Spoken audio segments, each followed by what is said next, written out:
도쿄의 한 학습 앱 서버에서 이상 신호가 포착됐습니다. 10대 사용자 67%가 일본어 인터페이스를 쓰면서도 메모와 태그에선 다른 문자를 입력하고 있었죠. 전문가들은 단순 유행이라 판단했습니다. 하지만 데이터는 달랐습니다. 그 문자를 쓴 사용자들의 학습 속도가 평균 23% 빨랐고 중도 이탈률은 절반 수준이었습니다. 언어를 바꾼 게 아니었습니다. 처리 방식 자체가 달라지고 있었죠. 일본 교육계가 주목하기 시작했고 실리콘밸리 UX 연구소까지 움직였습니다. 지금부터 한글이 디지털 인터페이스로 작동한 순간에 충격 실화 시작합니다. 저는 도쿄에 본사를 둔 교육 테크 기업의 UX 연구원입니다. 2023년 가을, 제 업무는 단순했습니다. 학습 앱 사용 패턴을 분석하고 사용자 경험을 개선하는 것이죠. 주로 10대에서 20대 초반 사용자들의 행동 데이터를 다뤘습니다. 클릭 횟수, 체류 시간, 이탈 지점 같은 것들이요. 그런데 9월 중순부터 패턴이 바뀌기 시작했습니다. 특정 사용자 그룹에서 텍스트 입력 방식이 달라지고 있었어요. 처음엔 눈치채지 못했습니다. 인터페이스 언어는 여전히 일본어였고 콘텐츠도 일본어로 제공되고 있었으니까요.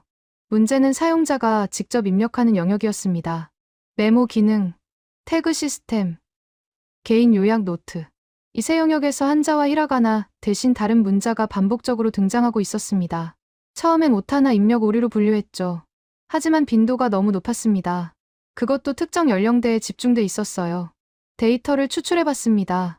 10대 사용자 중 약 34%가 일주일에 최소 한 번 이상 그 문자를 사용하고 있었습니다. 20대 초반은 18% 수준이었고요. 30대 이상은 거의 없었습니다. 연령대가 낮을수록 사용 빈도가 높았죠. 이상했습니다. 일본 학습 앱인데 왜 일본어가 아닌 문자가 이렇게 많이 쓰이는 걸까요? 저는 처음엔 K-팝 팬덤의 영향이라고 생각했습니다. 한국 아이돌 가사를 따라 쓰거나 SNS에서 본 표현을 그대로 옮기는 식이라고요. 하지만 내용을 보니 그게 아니었습니다. 수학 공식 정리, 영어 단어 암기, 역사 연표 요약, 전부 학습 내용이었어요. 오락이나 팬 활동과는 무관했습니다. 사용자들은 공부를 하면서 자신만의 방식으로 정리를 하고 있었던 겁니다. 그런데 그 정리 도구가 일본어가 아니었어요. 저는 상사에게 보고했습니다. 10대 사용자 중 일부가 학습 메모를 다른 문자로 작성하고 있습니다. 한글로 보입니다. 상사는 대수롭지 않게 받아들였습니다. 요즘 애들이 한국 문화 좋아하잖아. 그냥 놔둬. 큰 문제 아니야. 하지만 저는 넘어갈 수 없었습니다. 왜냐하면 그 사용자들의 학습 효율이 달랐거든요. 같은 콘텐츠를 소비하는데 다음 단계로 넘어가는 속도가 평균보다 빨랐습니다. 중도 이탈률도 낮았고요. 저는 구체적인 수치를 뽑아봤습니다. 한글을 사용한 그룹의 평균 학습 완료 시간은 42분이었습니다. 일본어만 사용한 그룹은 54분이었죠. 약 22% 차이였어요. 중도 이탈률은 더 극명했습니다. 한글 사용 그룹은 12%, 일본어 그룹은 28%였습니다. 이건 단순한 문화 현상이 아니었습니다. 무언가 구조적인 변화가 일어나고 있었어요. 사용자들은 의도하지 않았지만 더 효율적인 도구를 선택하고 있었던 겁니다. 저는 이 현상을 더 깊이 파고들기로 했습니다. 개발팀에 요청했습니다. 한글 입력 사용자들의 행동 패턴을 별도로 추적할 수 있게 태그를 달아주세요. 일주일 뒤 더 정교한 데이터가 쌓이기 시작했습니다. 그리고 저는 첫 번째 가설을 세웠습니다. 이들은 한국어를 배우려는 게 아니다. 단지 정보 처리 속도가 빠른 문자를 선택했을 뿐이다. 하지만 이 가설을 증명하려면 왜 한글이 더 빠른지를 이해해야 했습니다. 저는 언어학자가 아니었어요. UX 디자이너였죠. 그래서 다른 방식으로 접근했습니다. 사용자들이 어떤 단어를 한글로 쓰는지 분석한 겁니다. 결과는 명확했습니다. 추상 개념, 동사, 형용사는 대부분 일본어로 썼어요. 하지만 고유명사, 숫자 조합, 키워드는 한글 비율이 압도적으로 높았습니다. 예를 들어볼까요? 미토콘드리아 기능이라는 내용을 정리할 때 기능은 일본어로 썼지만 미토콘드리아는 한글로 적었어요. 에너지 생산 과정도 마찬가지였습니다. 과정은 일본어, 에너지 생산은 한글이었죠. 이들은 언어를 바꾼 게 아니었습니다. 정보의 밀도가 높은 부분만 한글로 치환하고 있었던 겁니다. 마치 코드 작성하듯이요. 변수명은 짧고 명확하게, 설명은 자연어로 쓰는 것처럼요. 저는 이 패턴을 보고 전율했습니다. 이들은 문자를 인터페이스로 쓰고 있었어요. 감정이나 문화가 아니라 순수하게 기능 때문에 선택한 겁니다. 그리고 그 선택이 학습 효율로 이어지고 있었죠. 저는 보고서를 작성하기 시작했습니다. 상사는 여전히 회의적이었지만 데이터는 명확했습니다. 저는 이 현상이 일시적 유행이 아니라 구조적 변화의 시작이라고 확신했습니다. 10월 들어 상황이 가속화됐습니다. 한글 사용 비율이 34%에서 41%로 올랐어요. 단 3주 만에 7%포인트 증가했죠. 더 놀라운 건 사용 방식의 변화였습니다. 초기엔 단어 단위였어요. DNA, 광합성, 미적분 같은 키워드만 한글로 적었죠. 그런데 10월 중순부터 문장 단위로 확장되기 시작했습니다. 여전히 일본어 콘텐츠를 보면서요. 저는 실제 사용 사례를 추적했습니다.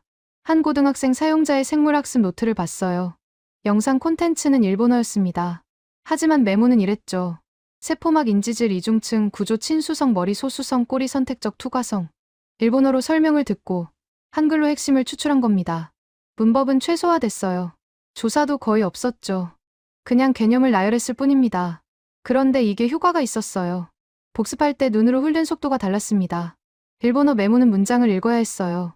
주어, 서술어, 조사를 다 처리해야 했죠. 하지만 한글 메모는 달랐습니다. 키워드만 보면 됐어요. 시선 추적 데이터를 분석했습니다. 한글 메모를 볼 때 평균 시선 고정 시간이 0.8초였어요. 일본어 메모는 1.4초였습니다. 거의 2배 차이였죠.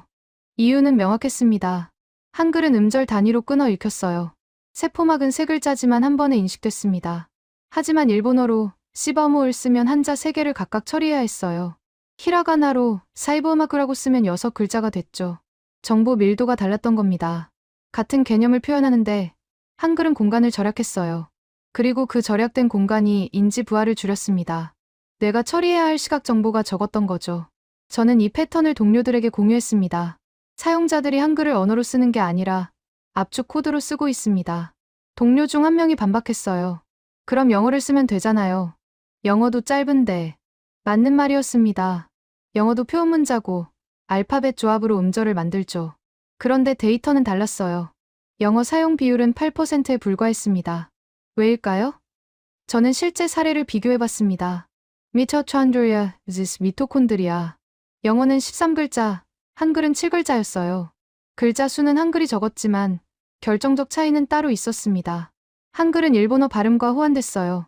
일본 학생들은 미토콘드리아를 이미 미토콘도리아로 배웠습니다. 한글로 적어도 발음이 거의 같았어요. 하지만 영어 미토콘드리아는 발음부터 달랐죠. 이들에게 한글은 새로운 언어가 아니었습니다. 익숙한 발음을 더 효율적으로 적는 도구였던 거예요. 언어학습 비용 없이 즉시 사용할 수 있는 압축 코드였던 겁니다.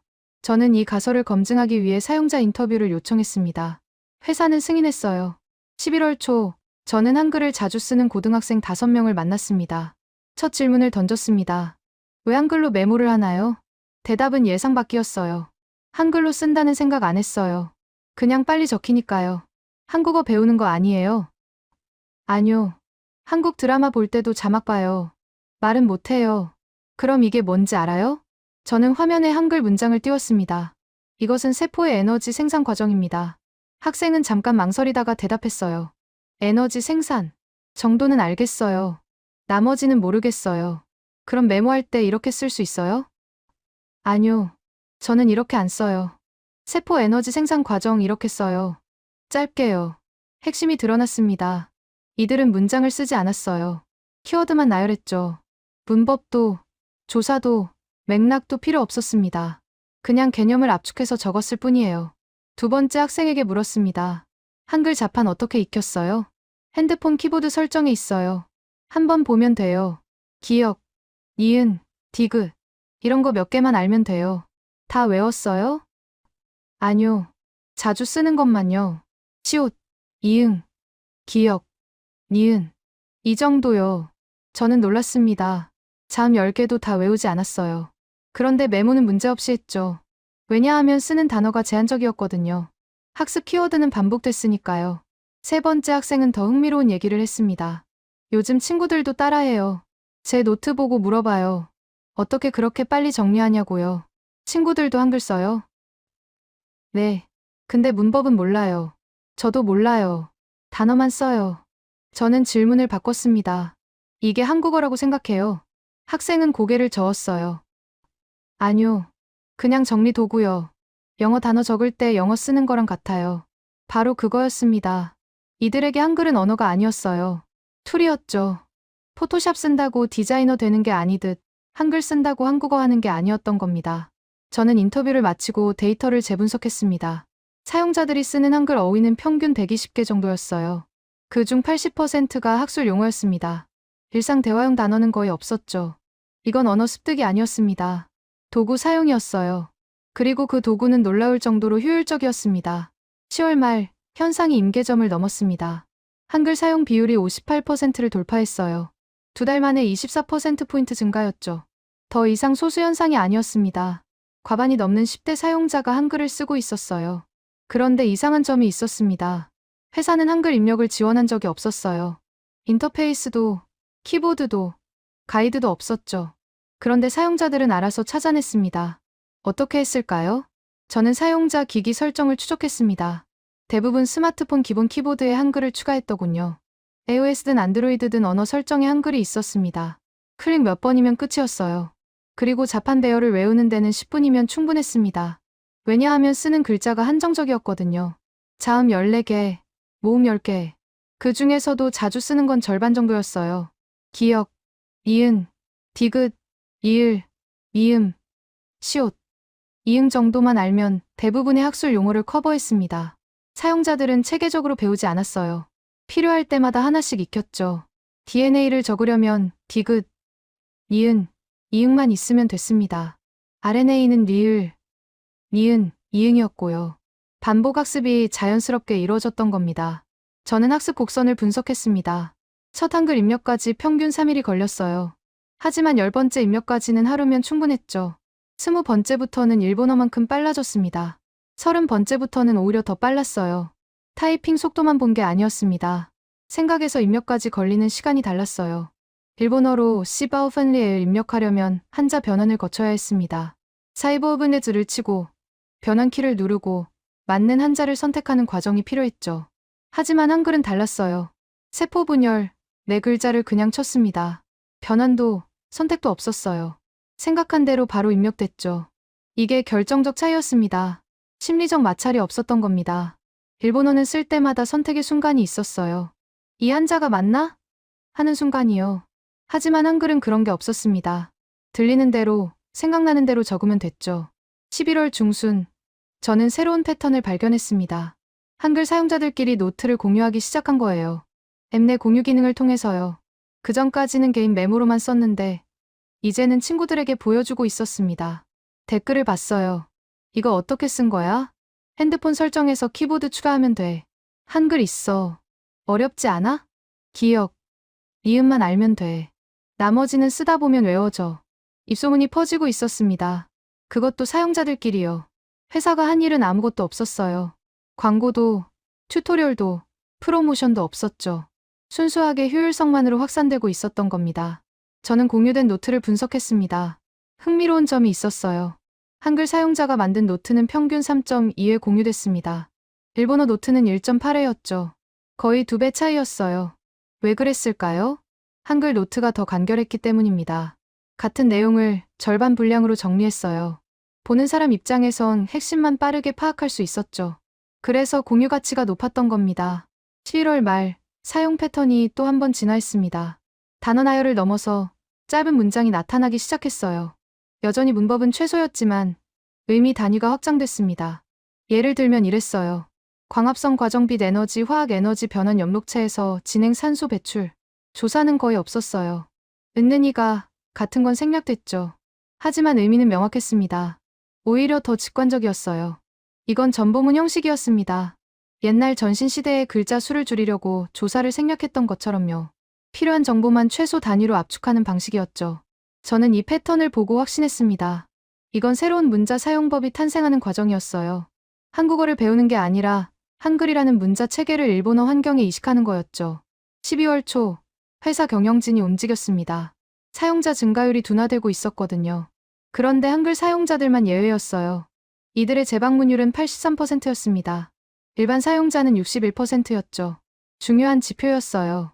재방문율이 높다는 건 앱에 대한 만족도가 높다는 뜻이었습니다. 그리고 그 만족도는 학습 효율에서 나왔죠. 한글 사용자들이 더 빨리, 더 효과적으로 공부하고 있었던 겁니다. 경영진이 질문했습니다. 이 사용자들 이탈률이 왜 낮죠? 저는 데이터를 보여줬어요. 한글로 메모하는 사용자들은 복습 주기가 짧습니다. 평균 2.3일마다 한 번씩 들어와요. 일반 사용자는 4.7일이고요. 왜 그런 거죠? 자기가 만든 노트를 다시 보기 때문입니다. 한글 노트는 짧고 명확해서 복습이 쉬워요. 그래서 자주 들어오는 겁니다. 경영진은 고개를 끄덕였어요. 그럼 이걸 공식 기능으로 만들면 어떨까요? 저는 잠깐 망설였습니다. 한글 입력을 공식 지원하자는 말씀이신가요? 네. 사용자들이 원하는 거 아닙니까? 저는 조심스럽게 대답했어요. 아직은 이릅니다. 이건 자발적으로 확산되고 있어요. 회사가 개입하면 오히려 자연스러움이 깨질 수 있습니다. 그럼 언제까지 기다려야 하죠? 최소 70% 이상 사용할 때까지요. 그때가 되면 표준이 됩니다. 그 전까진 관찰만 하는 게 맞습니다. 경영진은 받아들였습니다. 저는 계속 데이터를 모았어요. 이 현상이 어디까지 갈지, 어떻게 진화할지 지켜보기로 했습니다. 2024년 1월, 저는 이상한 보고를 받았습니다. 대만 지사에서 연락이 왔어요. 똑같은 현상이 관찰된다는 내용이었죠. 대만 사용자들도 한글로 메모를 쓰기 시작했다는 겁니다. 처음엔 믿기지 않았습니다. 일본은 그래도 지리적으로 가깝잖아요. 한류 문화도 익숙하고요. 하지만 대만은 달랐어요. 중국어 사용 지역이고 문자 체계도 한자 기반이었죠. 데이터를 요청했습니다. 대만 지사가 보낸 자료를 보고 놀랐어요. 패턴이 거의 동일했습니다. 10대 사용자 중 23%가 한글을 쓰고 있었어요. 사용 방식도 같았죠. 키워드 중심, 조사 생략, 압축 표기. 왜 이런 일이 벌어진 걸까요? 저는 대만 사용자 데이터를 분석했습니다. 그리고 공통점을 발견했어요. 한자 사용 언어권이라는 점이었습니다. 일본어든 중국어든 한자를 쓰는 언어는 디지털 환경에서 비슷한 문제를 겪었어요. 입력할 때 변환 과정이 필요했죠. 병음을 치고 한자를 선택하거나 히라가나를 치고 한자로 바꾸거나 이 과정이 인지 부하를 만들었습니다. 그런데 한글은 그런 게 없었어요. 소리 나는 대로 치면 그대로 입력됐죠. 특히 과학 용어나 외래어는 발음이 비슷했습니다. DNA, 프로틴, 글루코스 같은 단어들이요. 대만 학생들도 똑같이 느낀 겁니다. 이게 더 빠르네. 그리고 사용이 시작됐죠. 2월 중순, 더 놀라운 보고가 들어왔습니다. 베트남 지사였어요. 베트남은 로마자를 쓰는 나라입니다. 한자권도 아니었죠. 그런데 거기서도 한글 사용이 나타났다는 겁니다. 저는 즉시 화상회의를 요청했습니다. 베트남 지사 UX 담당자가 화면에 나타났어요. 어떻게 된 건가요? 베트남은 로마자 쓰잖아요. 담당자가 대답했습니다. 맞습니다. 하지만 베트남어는 성조가 있어요. 같은 철자도 성조에 따라 의미가 달라지죠. 그래서 입력할 때 성조 기호를 따로 넣어야 합니다. 그게 불편한가요? 네. 특히 빠르게 메모할 때요. 성조 신경 쓰다 보면 생각이 끊겨요. 그런데 한글은 그런 게 없어요. 그냥 소리만 적으면 되니까요. 저는 이해했습니다. 한자권은 변환의 문제였고 성조 언어권은 부호의 문제였던 거예요. 그런데 한글은 둘 다 해결했죠. 변환도 필요 없고 부호도 필요 없었습니다. 음소를 조합해서 음절을 만드는 구조였으니까요. 3월 초, 저는 전체 데이터를 통합 분석했습니다. 일본, 대만, 베트남, 그리고 태국 지사에서도 신호가 포착됐어요. 네 나라 모두 10대 사용자 중 15% 이상이 한글을 쓰고 있었습니다. 공통점이 명확했어요. 첫째, 모두 학습 메모 용도였습니다. 둘째, 문법은 무시하고 키워드만 적었어요. 셋째, 자국어 콘텐츠를 보면서 한글로 정리했죠. 이건 언어 확산이 아니었습니다. 도구 확산이었어요. 그것도 특정 용도에 최적화된 도구였죠. 마치 엑셀이 전 세계로 퍼진 것처럼요.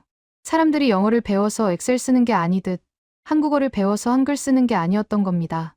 저는 이 데이터를 정리해서 본사에 보고했습니다. 아시아 지역 전체에서 동일한 현상이 관찰된다고요. 그리고 이건 자발적이고 효율성 기반이며 확산 속도가 빠르다고 말했죠. 본사 반응은 예상 밖이었어요. 이거 뉴스감 아닌가요? 저는 고개를 저었습니다. 아직 이릅니다.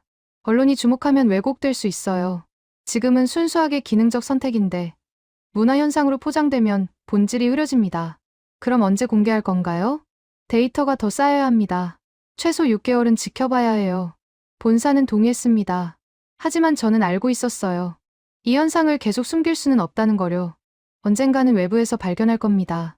학계든 언론이든 다른 연구자든요.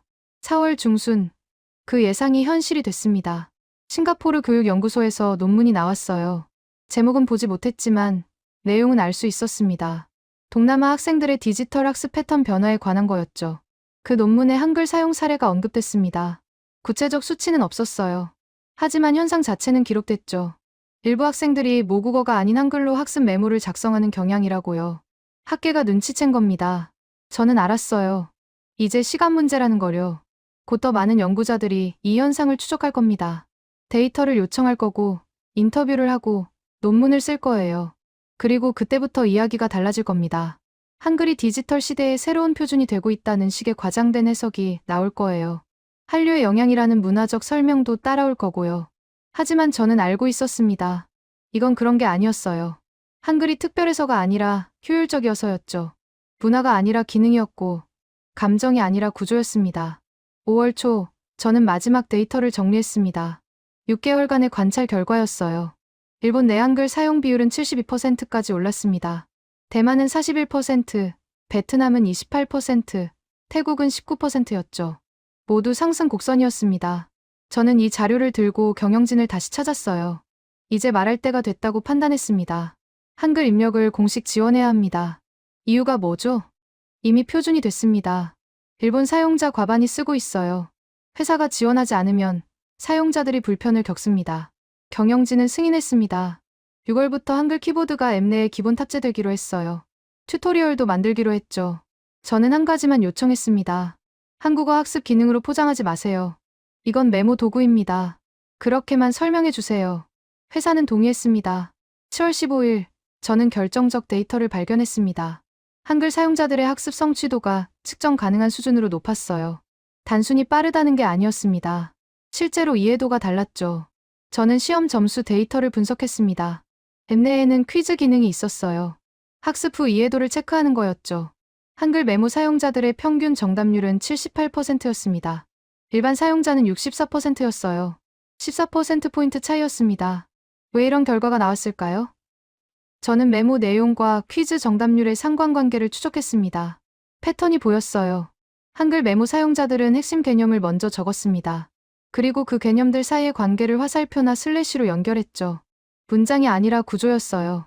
예를 들면 이랬습니다. 광합성 빛 ATP 포도당 엽록체 산소 배출. 이건 문장이 아니었어요. 프로세스 다이어그램이었죠. 시각적으로 정보를 배치한 겁니다.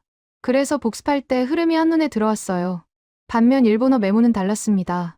光和成为율 디데 스인과의光에네르기요 ATP니 변환시 最终的 니부도 당호生成する 수한수가 방출사례르. 문장 형태였어요. 읽어야 이해할 수 있었죠. 정보가 선형적으로 나열됐습니다. 처음부터 끝까지 읽어야 전체 그림이 그려졌어요. 이게 결정적 차이였습니다. 한글 사용자들은 정보를 압축하면서 동시에 구조화했어요. 내가 처리하기 쉬운 형태로 재배치한 겁니다. 마치 마인드맵처럼요. 저는 이 가설을 검증하기 위해 실험을 설계했습니다. 같은 내용을 배운 두 그룹을 비교하는 거였어요. A그룹은 한글 메모를 쓰게 하고 B그룹은 일본어 메모를 쓰게 했죠. 그리고 일주일 후 같은 문제를 풀게 했습니다. 결과는 명확했어요. A그룹의 평균 점수는 82점이었습니다. B그룹은 71점이었죠. 11점 차이였어요. 통계적으로 유의미한 수준이었습니다. 더 흥미로운 건 응답 시간이었어요. A그룹은 평균 2.3분 만에 문제를 풀었습니다. B그룹은 3.8분이 걸렸죠. 한글 그룹이 65% 더 빨랐어요. 왜 그랬을까요? 저는 사후 인터뷰를 진행했습니다. A그룹 학생에게 물었어요. 어떻게 그렇게 빨리 답을 찾았나요? 학생이 대답했습니다. 메모를 떠올렸어요. 화살표 따라가면 답이 나와요. 메모를 외운 건가요? 아니요. 그림처럼 기억나요. 위치로 기억해요. 바로 그거였습니다. 한글 메모는 공간 기억으로 저장됐던 겁니다. 문장이 아니라 레이아웃으로요. 뇌의 다른 영역을 활용한 거였죠. 저는 신경과학 논문을 찾아봤습니다. 공간 기억은 해마에 저장된다고 했어요. 그리고 해마는 장기 기억 형성에 핵심적인 역할을 한다고 했죠. 한글 사용자들이 더 오래 기억하는 이유였습니다. 8월 초, 저는 이 발견을 정리했습니다. 한글은 단순히 빠른 문자가 아니었어요. 정보를 구조화하는 도구였던 겁니다. 사용자들은 무의식적으로 이걸 알아챘고, 그래서 선택했던 거죠. 저는 개발팀에 제안했습니다. 한글 메모 전용 템플릿을 만들면 어떨까요? 키워드를 배치하기 쉬운 레이아웃으로요. 개발팀이 물었어요. 일본어 메모에는 안 쓰나요? 일본어는 문장 형태라 필요 없어요. 한글만 이런 식으로 쓰니까요. 일주일 후 템플릿이 나왔습니다. 3개의 영역으로 나뉘어 있었어요. 상단의 주제, 중앙의 핵심 키워드, 하단의 세부 내용. 화살표와 구분선을 쉽게 넣을 수 있게 했죠. 사용자 반응은 즉각적이었습니다. 템플릿 사용률이 하루 만에 34%를 기록했어요. 그리고 사용자들은 더 체계적으로 메모하기 시작했습니다. 한 학생이 메모를 봤어요. 세포, 호흡, 해당 과정 포도당 피루부산 세포질, 크랩스웨로 피루부산 COE 미토콘드리아, 전자전달계 ATP 생성산소 필요. 완벽한 구조였습니다. 계층이 명확하고 흐름이 보였어요.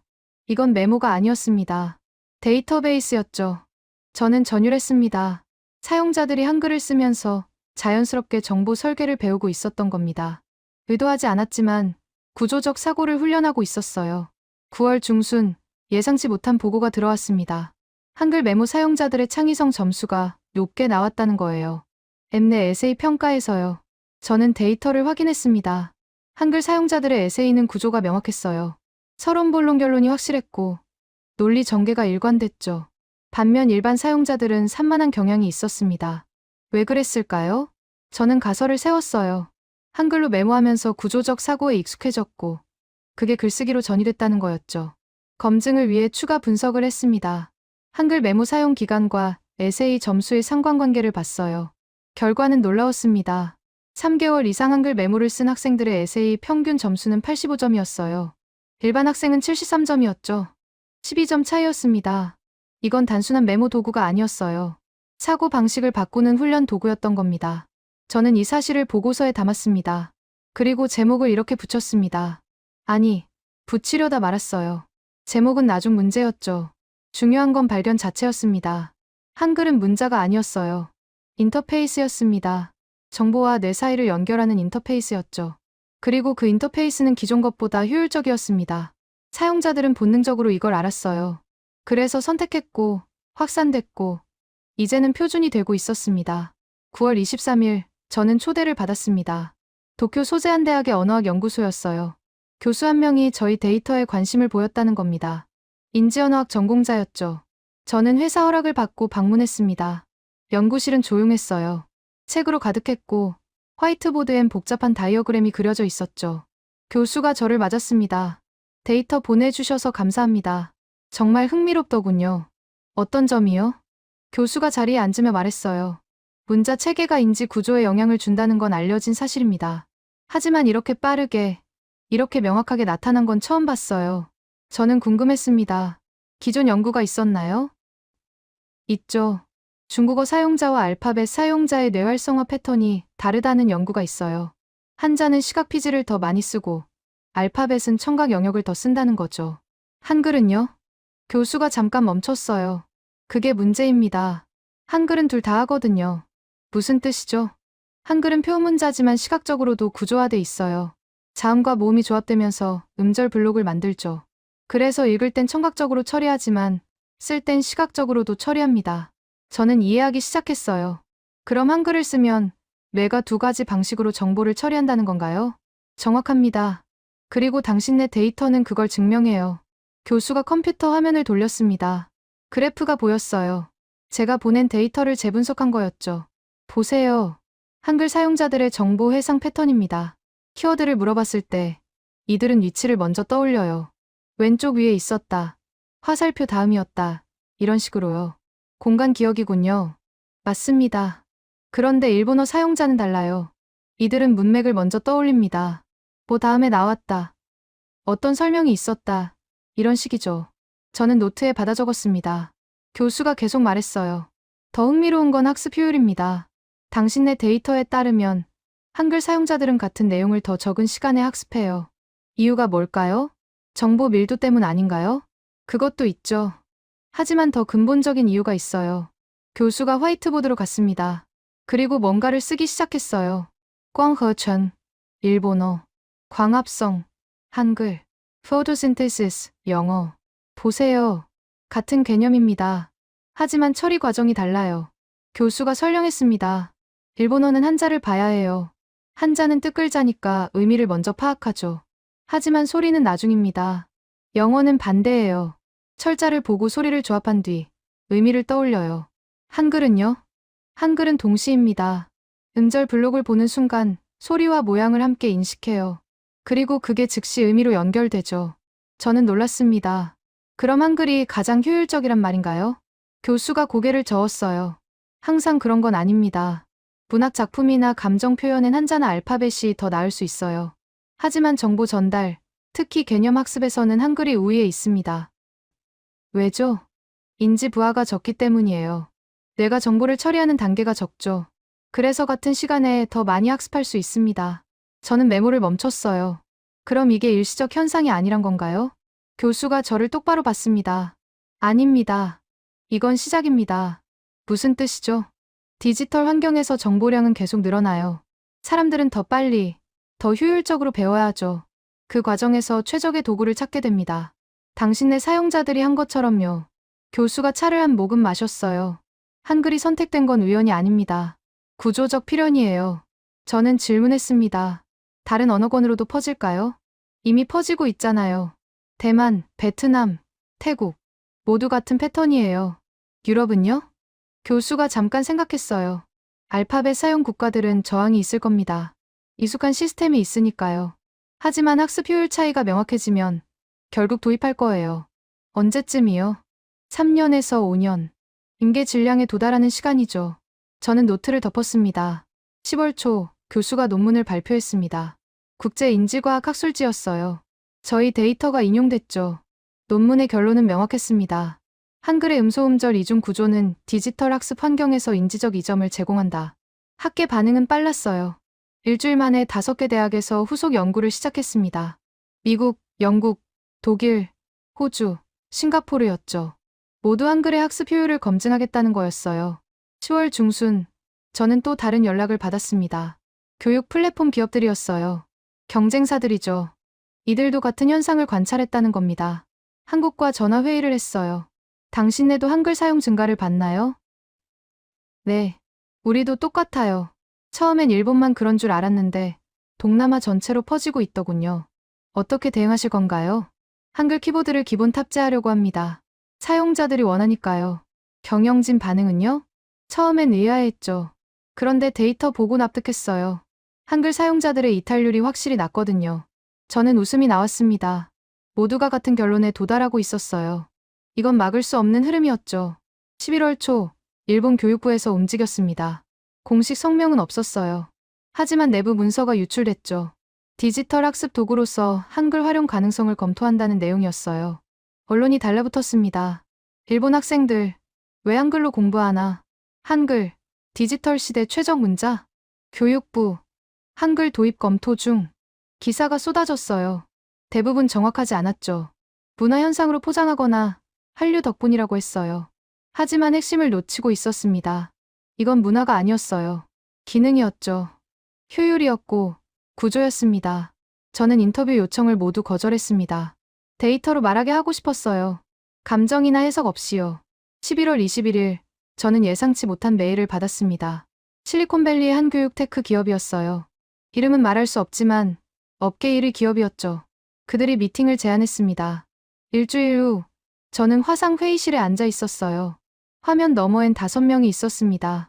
CTO, 교육 연구 책임자, UX 디렉터, 데이터 분석가, 그리고 CEO였어요. CEO가 입을 열었습니다. 당신네 데이터 봤습니다. 놀랍더군요. 감사합니다. 우리도 비슷한 패턴을 관찰했어요. 미국 내 아시아계 학생들 사이에서요. 저는 놀랐습니다. 미국에서도요? 네. 특히 한국계, 중국계 학생들이요. 이들이 영어 콘텐츠를 보면서 한글로 메모하고 있더군요. 데이터 분석가가 화면을 공유했어요. 그래프가 나타났습니다. 미국 내 한글 사용 추이였죠. 지난 6개월간 지속적으로 상승하고 있었어요.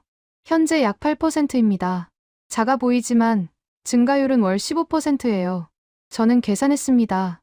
월 15%면 1년 후엔 40%가 넘을 거였어요. CTO가 말했습니다. 우리가 주목한 건 학습 효율입니다.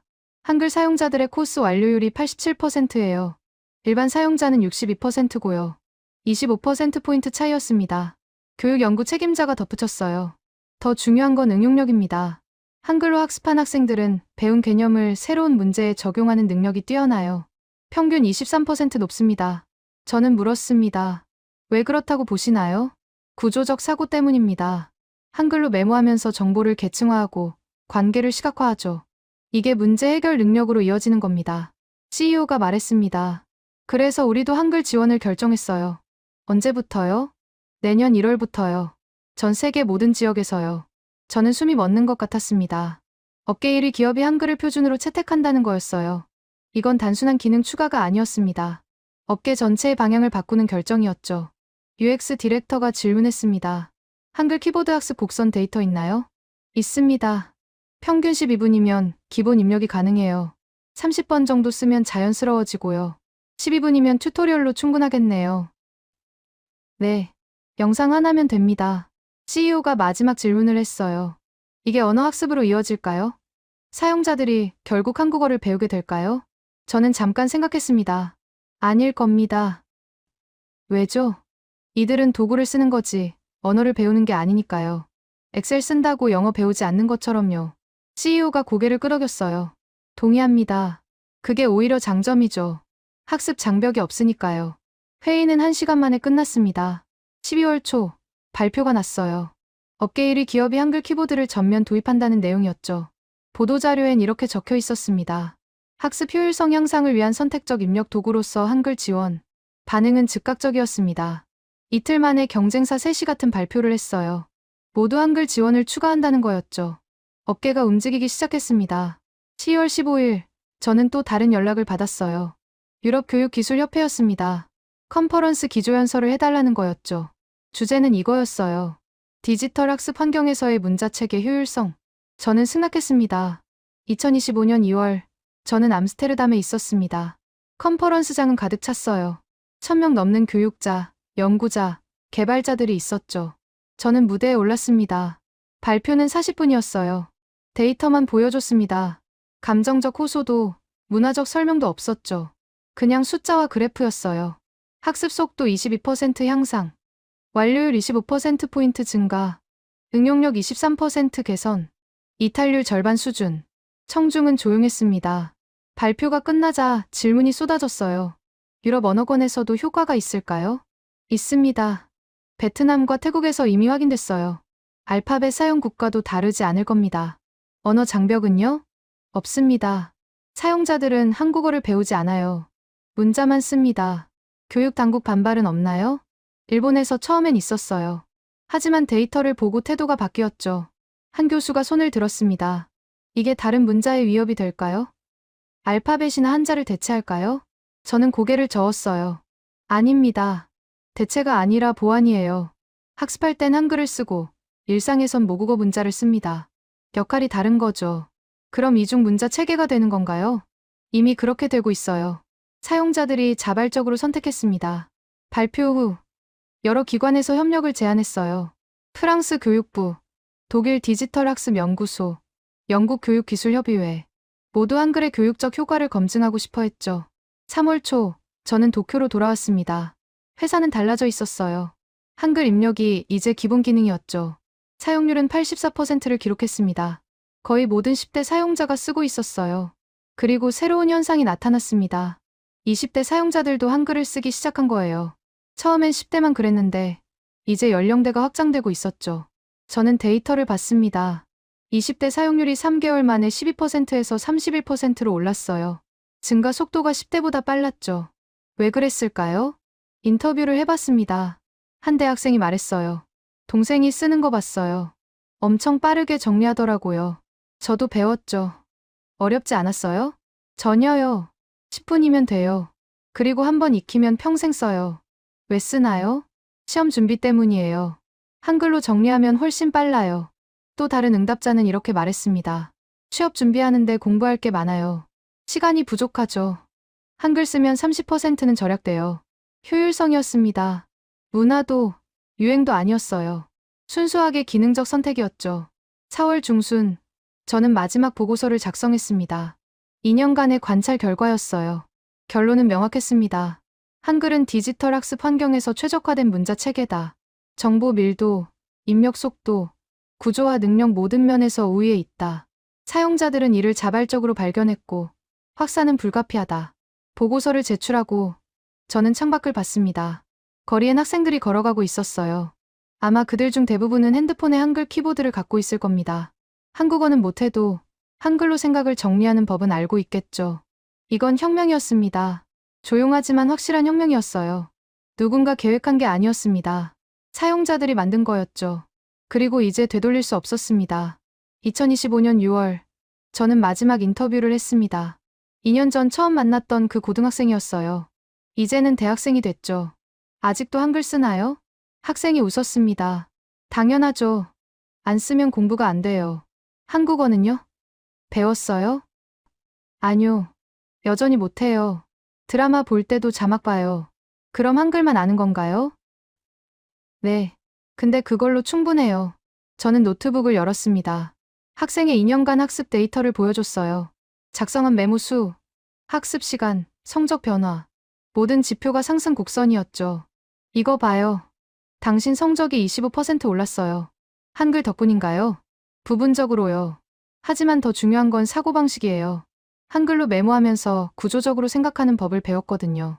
학생이 고개를 끄덕였어요. 맞아요. 이제 뭘 배워도 먼저 구조를 봐요.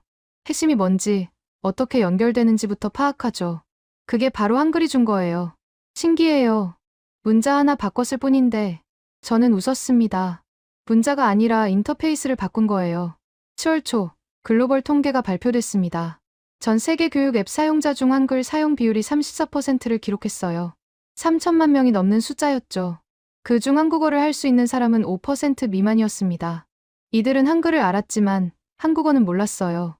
마치 사람들이 숫자를 알지만 숫자가 발명된 나라 언어는 모르는 것처럼요. 한글은 그런 도구가 됐습니다. 범용학습 인터페이스였죠. 8월 중순, UN 교육과학문화기구에서 보고서를 냈습니다. 디지털 문해력에 관한 내용이었어요. 그 안에 한 문단이 있었죠. 한글의 확산은 문화적 현상이 아닌 기능적 선택의 결과다. 디지털 환경에서 정보 처리 효율성이 검증됐으며 이는 교육 평등성 향상에 기여할 수 있다. 교육 평등성이라는 단어가 눈에 들어왔습니다. 왜 평등성일까요? 저는 보고서를 자세히 읽었어요. 설명이 있었습니다. 한글은 학습 장벽이 낮다. 10분 내외의 교육으로 기본 사용이 가능하며 이는 교육 자원이 부족한 지역에서도 접근성을 보장한다. 결과적으로 학습 도구의 격차를 줄일 수 있다. 맞는 말이었습니다. 비싼 소프트웨어나 특별한 장비가 필요 없었어요. 그냥 키보드 설정만 하면 됐죠. 누구나 쓸 수 있었습니다. 9월 초, 저는 회사를 떠났습니다. 2년 반 동안의 관찰을 마무리할 때가 됐다고 판단했어요. 이제 이 현상은 제 손을 떠났습니다.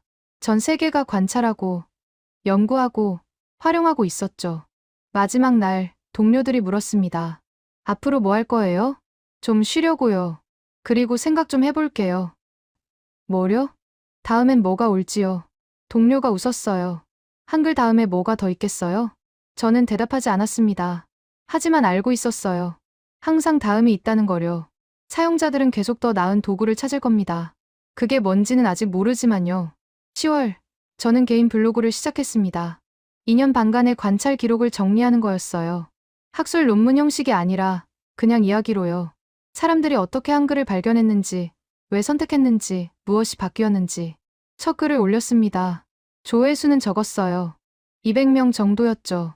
하지만 댓글이 달렸습니다. 저도 한글 써요. 프랑스 학생인데 수학 공부할 때 진짜 편해요. 베를린에서도 유행이에요. 대학생들 사이에서요. 멕시코시티입니다. 제 조카가 한글로 메모하더라고요. 테이너 쓰는데도요. 전 세계였습니다. 11월, 한 대학원생이 연락했습니다. 당신 블로그 읽었어요. 논문 쓰고 싶은데 데이터 공유 가능한가요? 무슨 논문인데요? 문자 체계가 인지 발달에 미치는 영향이요. 한글을 케이스 스터디로 쓰려고요. 저는 데이터를 보냈습니다. 익명화된 자료였어요. 개인정보는 모두 제거했죠. 하지만 패턴은 그대로였습니다. 12월, 그 논문이 나왔습니다. 결론은 이거였어요. 한글 사용은 메타인지 능력을 향상시킨다. 사용자들은 정보를 구조화하는 과정에서 자신의 사고 과정을 인식하게 되며 이는 학습 전략 수립 능력으로 이어진다. 메타인지였습니다. 생각에 대해 생각하는 능력이요. 한글이 그걸 가르치고 있었던 겁니다. 의도하진 않았지만 결과적으로요. 2026년 1월, 저는 다시 초대를 받았습니다. 서울의 한 연구소였어요. 한국이었죠. 처음 가보는 곳이었습니다. 2월 2일, 저는 인천공항에 내렸습니다. 거리의 간판들이 모두 한글이었어요. 당연한 거였지만 묘한 감정이 들었습니다. 이 문자가 지금 전 세계에서 쓰이고 있다는 사실이요. 연구소에서 발표를 했습니다. 청중 중엔 언어학자, 교육학자, 디자이너들이 있었어요. 발표 후 한 교수가 질문했습니다. 한글이 이렇게 확산될 줄 예상했나요? 아니요. 처음엔 일시적 현상이라고 생각했어요. 언제 생각이 바뀌었죠? 사용자들이 한국어를 배우지 않는다는 걸 알았을 때요. 그때 깨달았죠. 이건 언어 확산이 아니라 도구 확산이라는 거요. 도구와 언어의 차이가 뭔가요? 저는 잠깐 생각했습니다. 도구는 목적이 명확해요. 효율을 위해 쓰죠. 언어는 달라요. 정체성이고, 문화고, 감정이에요. 한글은 도구로 선택됐어요. 그래서 저항이 없었던 겁니다. 교수가 고개를 끄덕였어요. 발표를 마치고 저는 거리를 걸었습니다. 카페에 들어갔어요. 메뉴판이 한글이었죠. 주문을 했습니다. 한국어로는 못했지만 메뉴는 읽을 수 있었어요. 한글을 알았으니까요. 참 이상한 기분이었습니다. 언어는 모르는데 문자는 아는 상태. 마치 악보는 읽지만 음악 이론은 모르는 것처럼요. 하지만 그게 맞았습니다. 사람들은 목적에 맞는 도구를 선택해요. 음악을 연주하려면 악보만 알면 되듯 정보를 정리하려면 문자만 알면 됐던 거죠. 저는 노트북을 열었습니다. 새로운 글을 쓰기 시작했어요. 이번엔 한글로요. 처음엔 느렸습니다. 하지만 금방 익숙해졌어요. 10분쯤 지나자 자연스러워졌죠. 그리고 깨달았습니다. 저도 이제 그들 중 하나가 됐다는 거요. 한글을 쓰지만 한국어는 모르는 사람. 전 세계 3천만 명 중 하나였죠. 창밖을 봤습니다. 서울의 밤거리가 보였어요. 네온사인들이 한글로 빛나고 있었죠. 이 문자가 만들어진 곳이었습니다. 570년 전에요. 그때 만든 사람들은 알았을까요? 자기들이 만든 문자가 이렇게 쓰일 줄요. 언어의 경계를 넘어 도구가 될 줄요. 아마 몰랐을 겁니다. 하지만 그들은 효율을 추구했어요. 배우기 쉽고, 쓰기 쉽고, 정확한 문자를요. 그리고 그 원칙이 디지털 시대에도 통했던 겁니다. 저는 글을 마무리했습니다. 한글로 썼지만 내용은 일본어로 생각한 거였어요. 그리고 그게 전혀 이상하지 않았습니다. 이게 새로운 표준이었으니까요. 언어와 문자가 분리된 세상, 각자가 자기 목적에 맞는 도구를 선택하는 세상. 그 세상이 이미 시작됐습니다. 저는 노트북을 덮었습니다. 내일은 또 다른 연구소에 갈 예정이었어요. 그곳에서 새로운 데이터를 볼 겁니다. 새로운 패턴을 발견하겠죠. 하지만 한 가지는 확실했습니다. 이건 끝이 아니었어요. 시작이었죠. 한글이 보여준 건 문자가 진화할 수 있다는 거였습니다. 용도에 맞게, 시대에 맞게요. 그리고 사용자들이 그 진화를 이끈다는 것. 아무도 강요하지 않았어요. 정부도, 기업도, 학교도 아니었죠. 그냥 사람들이 선택했습니다. 더 나은 도구를요. 그게 전부였습니다. 효율이 문화를 이겼고, 기능이 전통을 넘었고, 구조가 감정을 앞섰던 거죠. 한글은 그렇게 인터페이스가 됐습니다. 생각과 정보 사이를, 학습과 이해 사이를 연결하는 인터페이스요. 그리고 그 인터페이스는 이제 전 세계의 것이었습니다.